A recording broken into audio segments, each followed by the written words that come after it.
चरण सिंह सापरा जी, अब मैं सीधे आपके पास आते हुए, देखिए हिंदुस्तान की किताब को जब हम राजनीति के पटल पर उठाकर देखेंगे तो ये पाएंगे कि समय समय पर जिसकी भी सत्ता होती है वो सत्ता के गुरूर में किस तरह का बर्ताव करता है।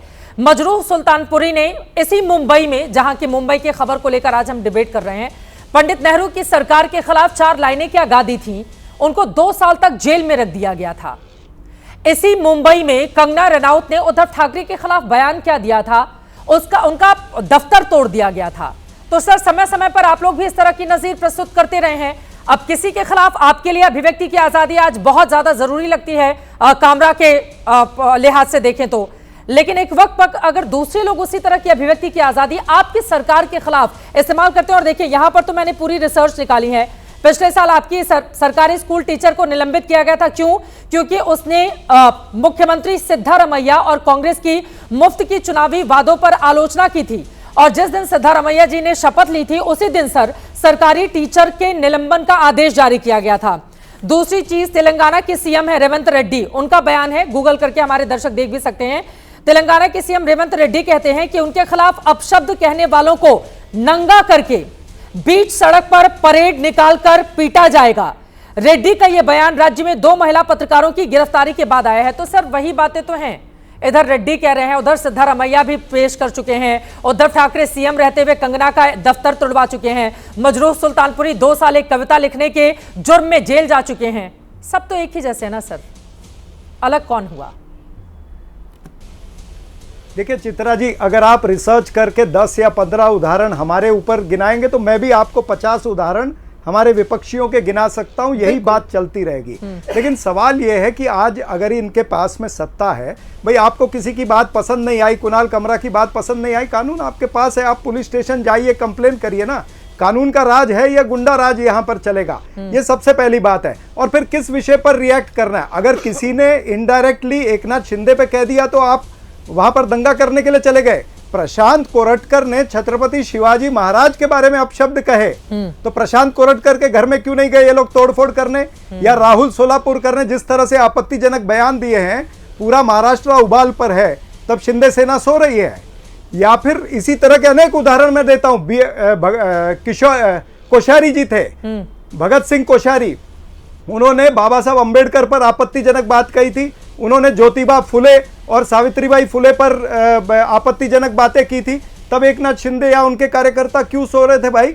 अरे आपके जो महाराष्ट्र के जो महापुरुष हैं उनके ऊपर खुलेआम टिक्का टिप्पणी करने वाले खुलेआम घूम रहे हैं। और कुणाल कमरा और वो स्टूडियो वाला है, जिस स्टूडियो का कोई और लेना देना नहीं है, उस स्टूडियो को तोड़ दिया।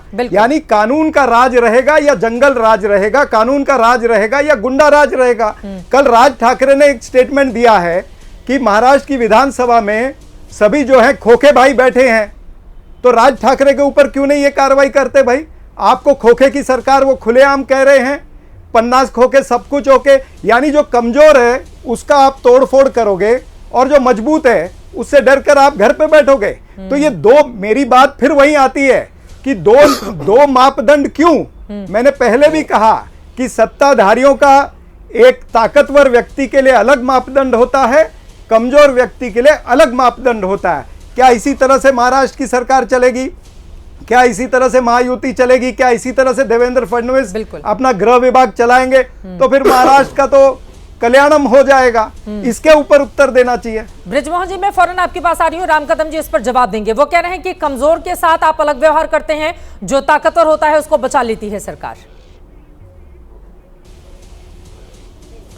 ये दोनों तरफ से ढोल बजाने की विपक्ष की आदत देखें। आपने इनको 25 उदाहरण गिनाए हैं कांग्रेस के कार्यकाल के, और किस प्रकार से अभिव्यक्ति आजादी के नाम पर इन्होंने लोगों का छलावा किया, आपने नाम और तारीख के साथ बताया। क्या कांग्रेस के प्रवक्ता ने किसी बात का खंडन कर सके? नहीं कर सके।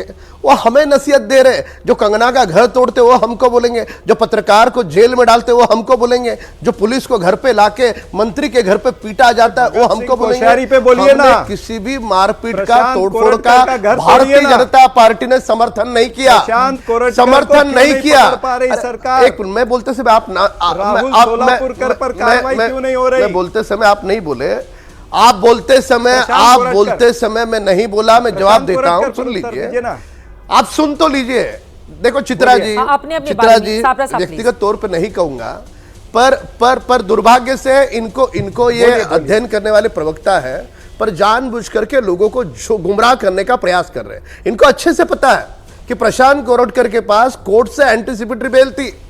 अब कोर्ट से एंटीसिपेटरी बेल है, आप मुझे कानूनी तरीका समझाइए।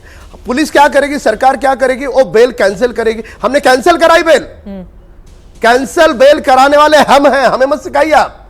हम किसी भी मारपीट का, तोड़फोड़ का समर्थन ना किया है, ना करेंगे।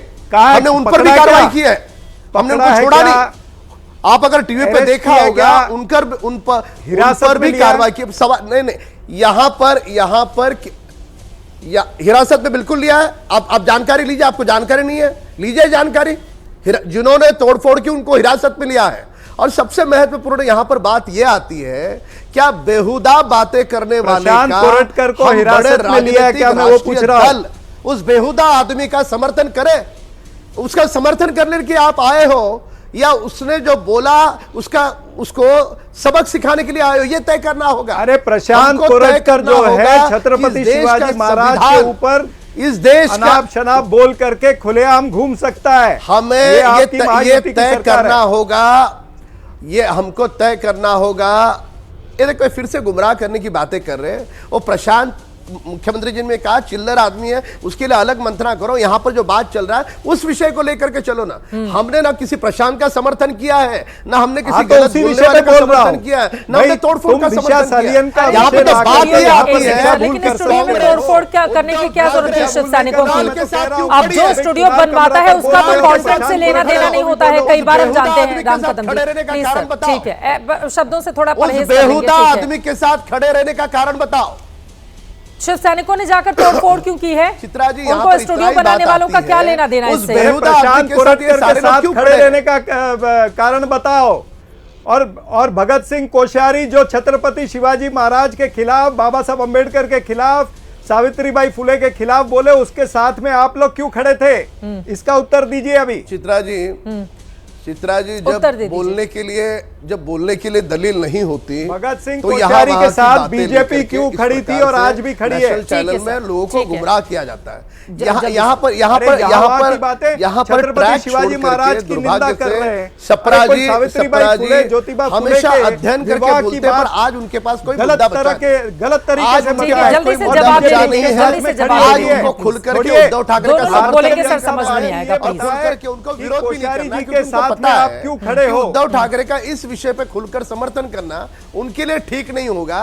पर मैं यहां पे बता दूं, यहां पर खुले रूप से महाराष्ट्र का विपक्ष एक बेहुदा आदमी, संविधान का अपमान करने वाला आदमी, अभद्र भाषा का प्रयोग करने वाला आदमी, गिरफ्तार। उधर 12 शिव सैनिकों को तो गिरफ्तार कर लिया आपने, हालांकि उनको जमानत मिल गई।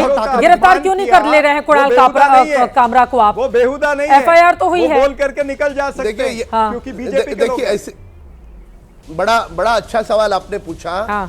बड़ा अच्छा आपने सवाल पूछा कि हम कानून के हिसाब से कार्रवाई करते हैं। हम उद्धव ठाकरे की तरह खुद की मनमानी करके किसी का घर नहीं तोड़ते। किसी पत्रकार ने विरोध में बोला, उसके लिए उसको 10 दिन जेल में नहीं डालते। हम कानून के हिसाब से कार्रवाई करते हैं। ठीक है, वक्त हमें इतने की इजाजत देता है। आप तमाम मेहमानों का बहुत धन्यवाद हमारे साथ इस चर्चा का हिस्सा बनने के लिए। कुल मिलाकर कॉमेडी में व्यक्तिगत टिप्पणी को लेकर कई सवाल यहां पर खड़े हो रहे हैं, और यकीनन जब बात निकली है तो बहुत दूर तलक जाएगी।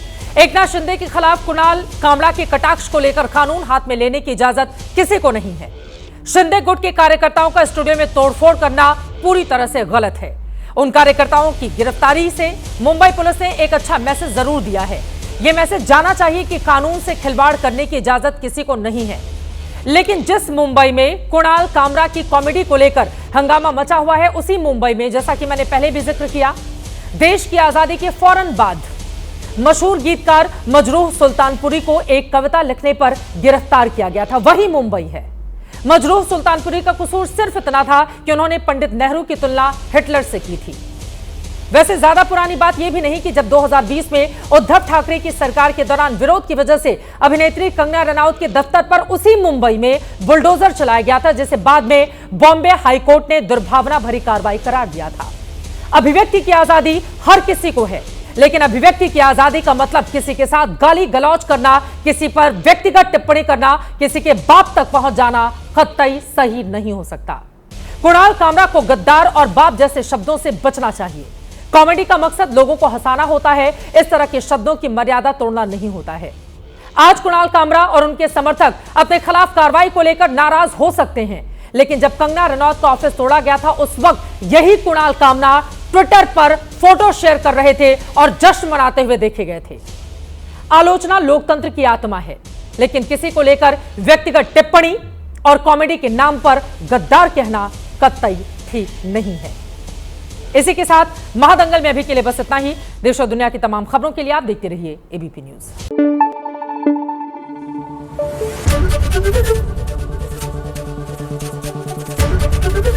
एबीपी न्यूज आपको रखे आगे।